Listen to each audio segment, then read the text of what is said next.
On this episode of A State of Control, we continue the conversation about what it takes to get a project done. How do we have those conversations? What goes into really making sure that we reach the finish line? And how important is it to have skills outside of the technical nature of what we do? All that and more on A State of Control. The network for the AV industry.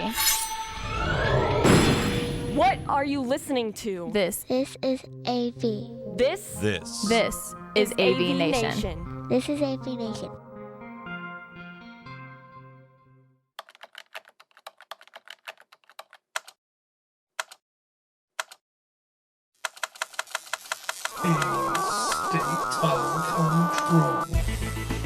A State of Control. State of Control, episode 78, Chunks of Done. Support for AVNation is brought to you by Extron, industry-leading technology backed by world-class support. Welcome to A State of Control, an AVNation podcast that highlights the control, programming, and automation aspects of the AV industry. My name is Steve Greenblatt. I'm your host. Thanks for joining us today.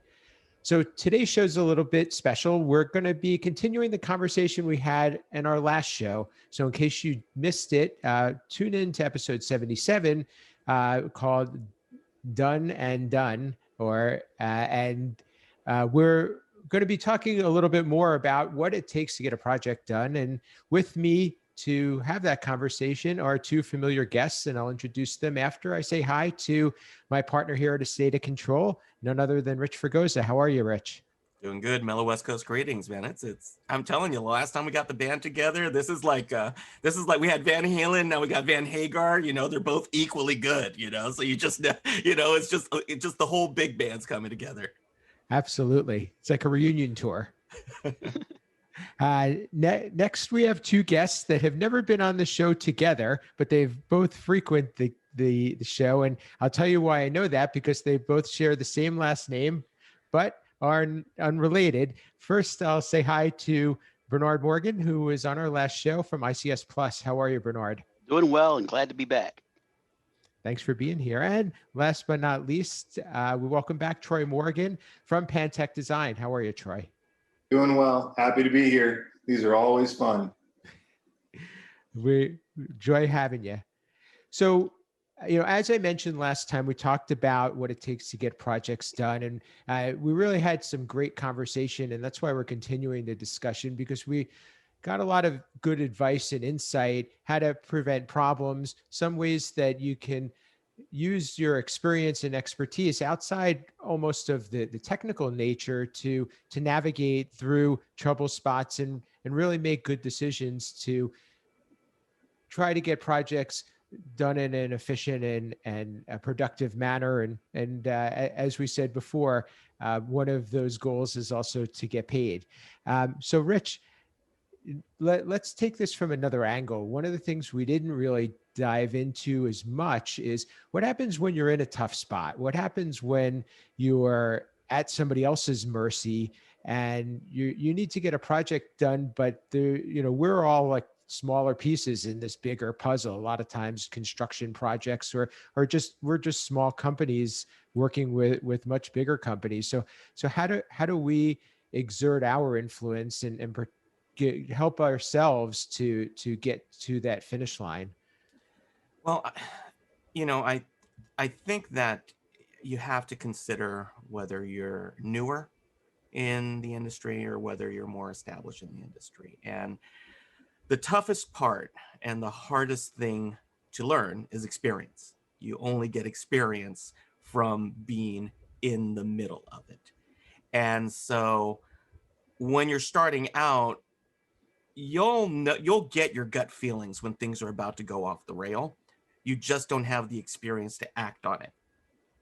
And so I think the most important part is being able to spot the flags, not only on the project, but also in your capabilities. And I'm finding, as I've constantly learning and maturing in the industry, where I'm focusing more is my blind spots.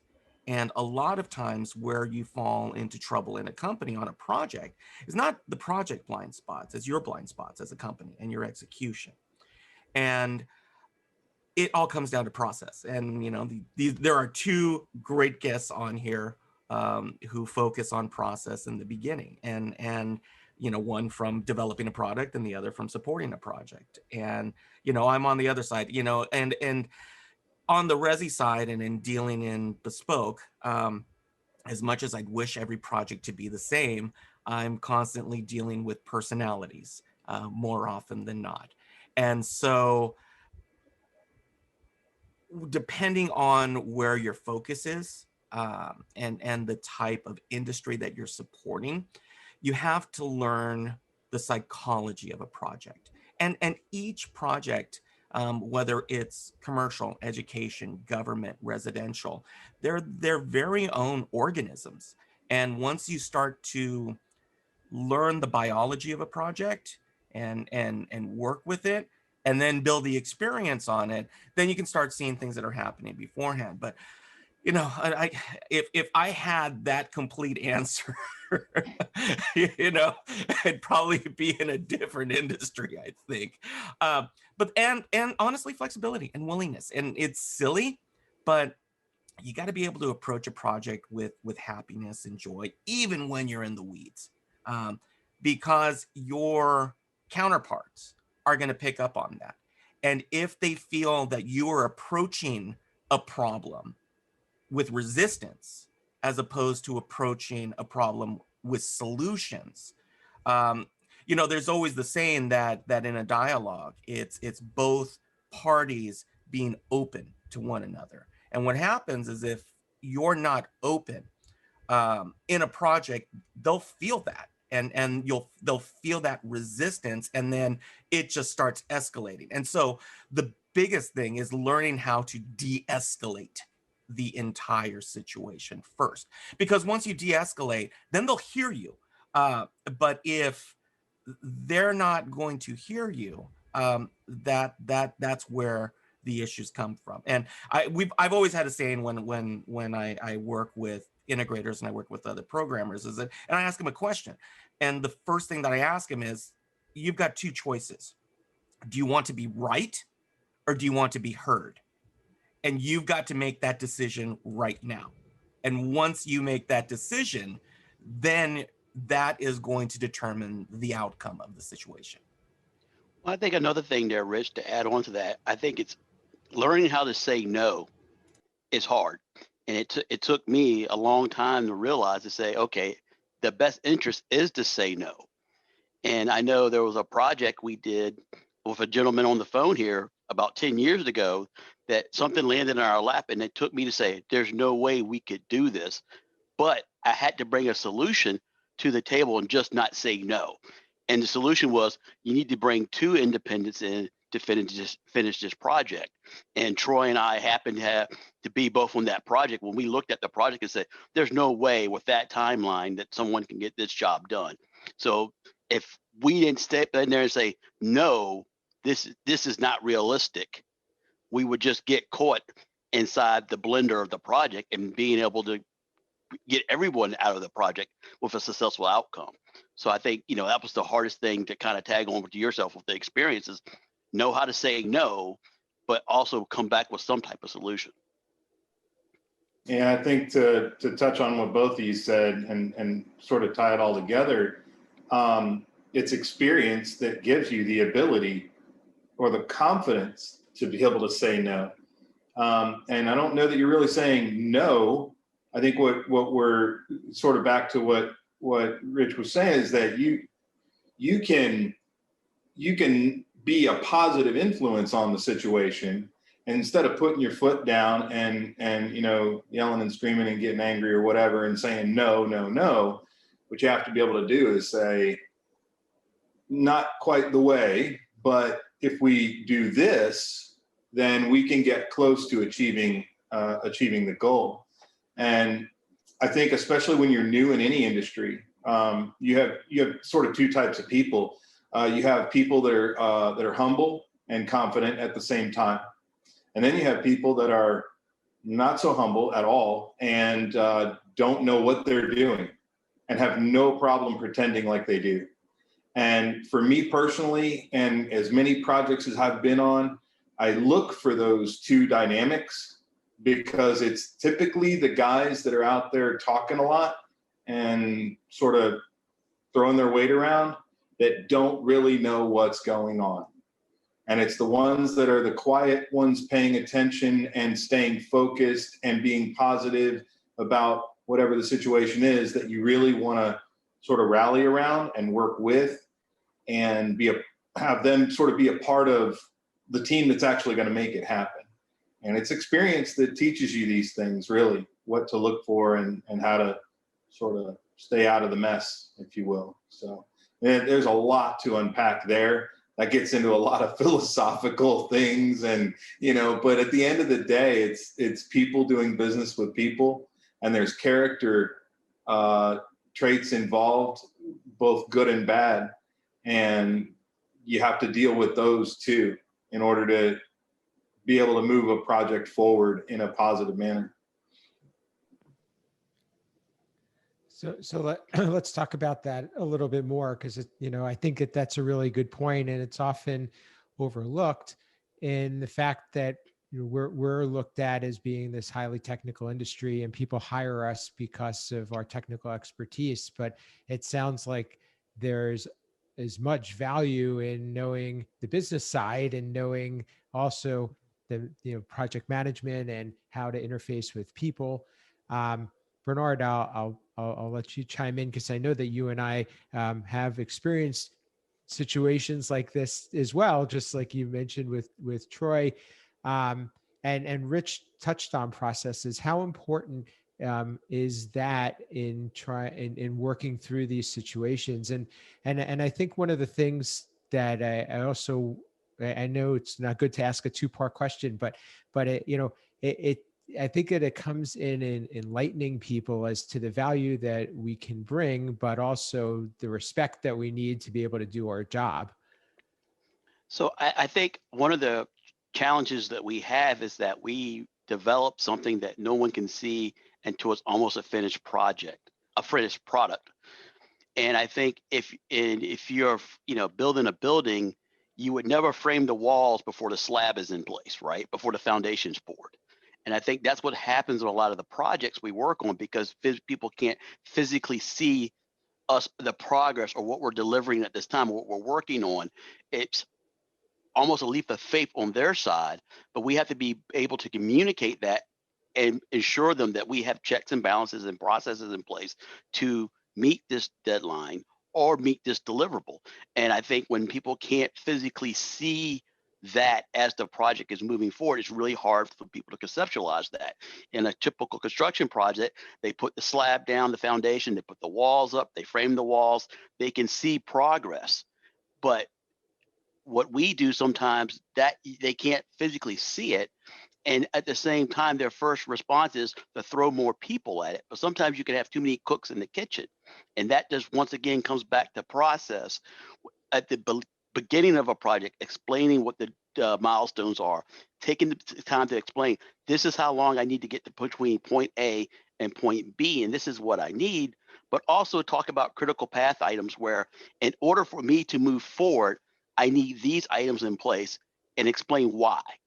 And I think if we can get to a point where you can communicate that and say, hey, I understand that you need this room done over here first, but if the network closet's not up, there's nothing I can do in that room.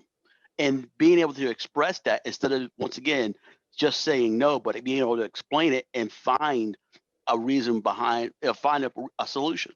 A lot of times you have a lot of these come out of projects, priority changes, schedule changes. And if we don't get that information early enough, or we're not proactive to get that information, you get into those situations now because of we need these floors before we need the other floors, or these rooms before we need the rooms over here. There was a priority shift in the project, but it's incumbent on them to tell us, but it's also incumbent on us to ask frequently as well. If you're on a project and you haven't heard anything in over a month, you may want to kind of, hey guys, are we still on track? Because guaranteed in 4 weeks in our industry, something has changed, guaranteed. So let's say I go a little bit further. Um, when you're in a situation, Troy, I'll bring you in on this, and you kind of feel like your hands are tied, or you're having trouble getting people to respond. Are there any techniques or tips or any obviously one option is to pull out or to stamp your feet, and Rich mentioned too, you don't want to say no, but you want to say let's do this. What are some of the things that you have seen to work, that might help some others as well? Yeah. So first, let me answer that with a book. There is a book that I read early on in my business career called Crucial Conversations. This book was a fundamental for me in terms of dealing with adversity, but also when things are good, right? It's and there's a few key things. The whole book is fantastic. There's some takeaways that have always stuck with me. The very first one is start with a results statement. Every conversation you get into, know what you're looking for the end result to be. And if you focus, so the second part to that is to focus on all parties involved. So looking for a positive result for all parties involved, stating that up front before you have to dive into maybe some of the difficulty of things. And sort of like what Bernard was saying, I can't get to this unless this is done. I know you want this done right now, but I can't do it unless this is done. Something like that would yield a conversation starter like, so obviously the focus and goal is to get this room completed, and that's what we want to be driving towards. And I'm here to discuss with you how we're going to get that done. And so it's sort of basic, but it's not. These are tools that take honing and sharpening, just like any other skill. And I truly believe that that's been one of the pivotal things in my personal career that's helped me get in and out of projects without being looked at as a negative person that you would never want on another project of yours again, kind of a thing. It's more of a positive approach to a challenge and not seeing it as a negative problem, right? So that's just one small thing, but for me, that's a big one. Rich, one of the things, and thank you, Troy, that because I actually have that book too, and I can relate there. Well, Rich, one of the things that also tends to get people hung up is when projects start to get messy and you start to one, see the scope vary, but two, you start to get the additional requests, and sometimes those trying to address those stands in the way of getting the project done. What are some ways, or what how do you deal with those situations? Because it's actually, I think, an advanced technique, and something that, speaking to the value of experience, I think you really need that, because it can really throw you for a loop. Yeah, I mean, what Troy was talking about with the book was kind of goes back to what I was talking about blind spots, right? The book is a how-to on to de-escalate, right? And how to approach a problem in a positive and productive manner. So you've got to figure that on a project, okay, there's going to be 3 distinct hats you're going to wear during the course of a project, okay? You're going to have your sales and expectation management hat at some point. You got to sell yourself on the job. You've got to be able to sell them on what you're going to deliver. You get the job. The next section is going to be your project management hat, and that's going to be the coordination, the documentation, the communication, facilitation, timelines, all of the things that are part of getting the blueprint for the ship. And then finally, after that, you've got the third hat that you wear, which is the technical side, the programming side. So this goes back to what I was talking about blind spots, right? Depending on how your organization is built, whether you're a large organization and you have programmers and project managers and salespeople and account managers, you're going to divvy that up between the people who are best suited for the project. Now, if you're a smaller company like mine, I do all three. And depending on where the project is, that hat's flipping. But again, 30 years of experience, my background started in sales and design, and then I became a programmer by default. So if you're a business owner, you have to really, really, really look at your blind spots, because if you let one of those three hats drop, that's when you get in trouble, because they're all intertwined on a project, especially as a business owner. If you don't sell the project correctly, you underbid. So now you're finding out when you're in the middle of it that based on timelines and other projects or the way you overcommitted yourself, or other projects, you're not charging enough, and now you're going to be upside down, and you might not have the best attitude going in. Conversely, if you get into a project and you don't plan correctly and you double book yourself, or you don't look at a realistic timeline on what it takes to bring the project, even though they tell you they'll be ready for you in 2 weeks, and based on your experience, and you just looked at that site, I'm like, I'm not going to see them for 2 months. You have to be able to use that experience. And then the third part's the programming side. And you still need the technical part in order to get things done. Programmers, and again, we've all had this. It doesn't matter what your skill set is. When you come in, you're the programmer. So the first, and we've always talked about this, about that whole identity crisis that occurs, right? You're seen as just the geeky guy tapping at the computer, eating Pop-Tarts and looking around and looking for photos and, I figured out the password, how to get into this database, all the cheesy cliches of, we're not hackers. But that first concept comes in, right? Like you're the guy, you're the hacker guy coming in to do stuff. It is what we do, but it is part of what we do. And, there are lots more talented programmers out there than me. My success came from being able to say what I'm going to do what I'm going to say, get in and get out. Because at the end of the day, they don't care about the technical side of what we do. They just want the result. So again, like I said, for me, and I'm finding, and we call this, passing that tribal knowledge.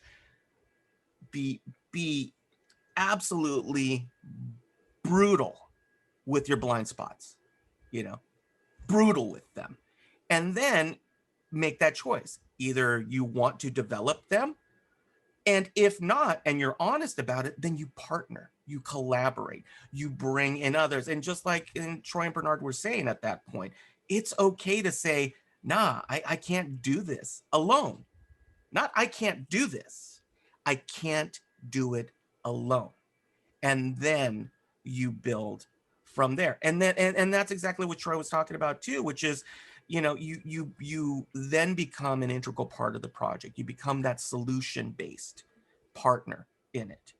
And when you do have difficult personalities on a project, because you will, you're then seen as the voice of reason. And I think that, all four of us are business owners here.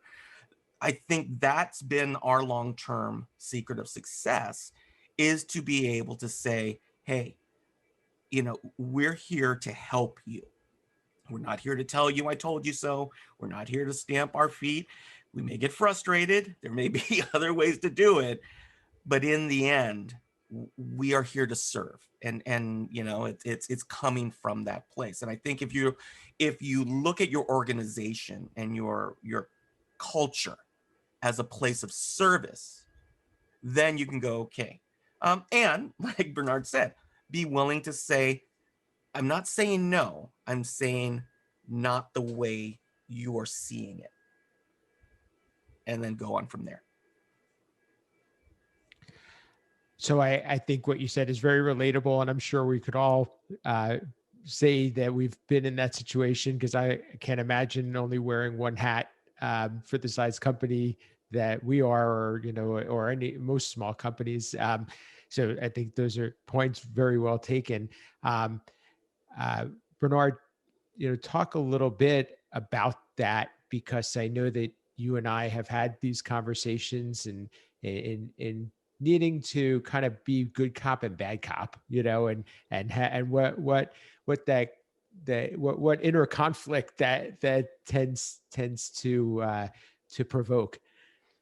Yeah, I think to kind of echo something Rich said, though, I think we always in a difficult situation. First, if we make a mistake, we need to own it, right? So there's been plenty of times when a project or something happens and we made a mistake. We have to own it and then talk about solutions to resolve it. And I think as programmers, I think we are so easy to jump into the technical first and try to resolve the technical without talking about the logistics or communicating it. We just try to say, okay, I'll just double down and make that issue go away, but not tell anybody you're dealing with an issue. And I think that's one of the issues that one of the problems that the systemic in programmers, because at the end of the day, we're probably, as Richard said several times, we cut the lights off, right? We're the last ones out the door. And in the process of doing it, we end up inheriting or taking on some things that we need to do, but no one knew that problem was there. So we never communicated that this was here. Instead, we took the extra 3 or 4 hours just to address it and make it go away. But in the process of doing it, we may have missed the deadline. We may have taken on too much scope because we never communicated that issue. Because once again, we are always so involved with the technical. When a programmer gets to the job site, the first thing they do is open their laptop or whatever and start just going at it instead of saying, hey, let's walk the job site first. Let me get my bearings. Let me get my feet wet. Let's talk about, are we still on task? Jump in, open a laptop, and just start banging away. And I think that's probably it goes back to a couple things Troy and Rich says about the blind spot. We're the most comfortable on the technical side, but we need to handle the logistical side first so we can do the technical side next. And I think that's kind of goes hand in hand what everyone's talking about here. So we're kind of getting close to winding up, and I want to give Troy a chance to chime in on this. We talked about having to have those difficult conversations, and we talked about having to manage situations and work through some things. The idea that we are also trying to get the next opportunity comes into play here, and I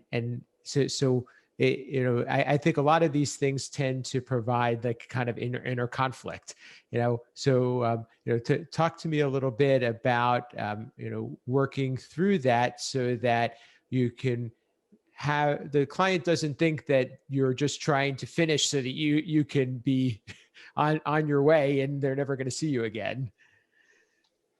Well, so two things with that. First, that's one of the hardest things I think I've had to learn is how to give the client the greatest feeling about the fact that we're nearing the end or we're getting done and I'm going to be moving on, but I'm not going to be gone, right? Like, and I think that sort of comes back to these result statement type things, how you operate on site, what your communication is like. Are you keeping them up to date? Are you willing to air out your goof? One of the fastest ways to get people to become comfortable with you is to become human and say, man, I totally messed that up. But positive in moving forward and not focusing on the past or even the present. It's more about how do we get past it? Like, what do we do to move forward? And letting the client know that you're aware and you're on top of it, and you're going to do what it takes to continue on. But that inner conflict is something that I don't know that you ever solve or fix, because far too often you're going to find yourself having to do things that you don't want to do, but because you believe that that's the best thing for all parties involved. It may hurt you just a tad. It may not feel right. And I'm not saying to go against your morals and ethics. This is not what I'm talking about. But what I am trying to say is that it may feel better for you if you wouldn't choose to do X, Y, or Z, but X, Y, or Z does help everybody. And I think that's probably one of the best ways to get asked to come back on the next project. Staying positive, focused on the goal of completion. And Bernard mentioned this earlier, these milestones, the clients see done as the end, the very end, when the lights are, we're turning the lights off type thing. That's when they say, that's their done. We've got so many dones in between that matter and that we have to care about. I think one of the best ways to give positive reinforcement to a team, a project, and all parties involved is to have these done steps that we can sort of all reflect on, know that this piece is complete and we're moving on to the next done thing. So it's nice to have this big scope. But in my opinion, and something I've learned more recently than not, is chunks of done are a great way to create positive momentum, have stop gaps for weird things that occur and whatever, and also gives you the ability to sort of let clients know that you are completing things that are unobtainium to them or that they can't see. It's like the guys are saying, you can't see what we do sometimes. Only see the end. So yeah, I like that's that. the little bit that I could add. It's a good positive way to end. So Chunks of done. I like that. I'm stealing that. I am definitely stealing that one. Or we're always in a race, but sometimes you got to take a pit stop. Yeah, and know that you should, and it's okay. Yeah. So progress milestones, right? So as I said in the last podcast, this conversation probably will never be done, but for today, we're going to leave it at that. I'd like to thank you guys for being part of it, and great conversation as always. First, Bernard Morgan from ICS Plus, thanks for being here. How can people get in touch with you and learn more about your company? I think the best place to go to is the website, icsplusonline.com. Great. Troy Morgan, thanks for being back with us. How can people get in touch with you and learn more about Pantech Design? Website's probably the best spot, pantechdesign.com, but you can obviously find us out there on the interwebs and social media too, and happy to help you in any way we can. Thanks. And last but not least, Uncle Richie, thanks for another great show. How can people get in touch with you and anything else that you want to share? Well, first I'm going to say that Troy's being a little modest. Not only does he have his company, but he also check out Adapt and Adapt Energy, his products as well, which are fantastic products. So definitely I believe one of the gold standards right now if you're looking for configured solutions and assistance. So he's not going to say it, so I'm going to say it for him. Now, if you want to find me and if bespoke is more your thing, you could find me on Twitter at @rfregosa. You can find the company Fregosa Design. But first and foremost, I would love if you'd find me here at AVNation.tv in our suite of shows here with my partner Steve. Also our other shows, AV Week, Resi Week, and following our supporters as well. That's probably the best thing, and we'd love to hear from you. So that would make Uncle Richie the most happy. And now I will say, I've heard Rich recently on Resi Week and I believe AV Week, but he did a great wrap up of 2020 on Resi Week, and that's a must listen. So you guys should check that out. He definitely won the show on that one. and I was proud to hear him there. So as Rich said, go to avnation.tv to find out more about what we're up to and all the other shows, and check out the supporters that help to make these shows possible. But really, we want to hear from you. So reach out to us directly. You know how to get us, but we've been trying to share the shows more on social media. It would be great if you really like what you're hearing and you want to help and thank us. Please leave some comments, retweet, whatever that might be, whatever social media platform you prefer. So we appreciate that. For me, you could reach me, Steve Greenblatt, at Steve Greenblatt on all social media, and my company, Control Concepts, at controlconcepts.net. But that's all we have for today. Thanks for being with us on A State of Control.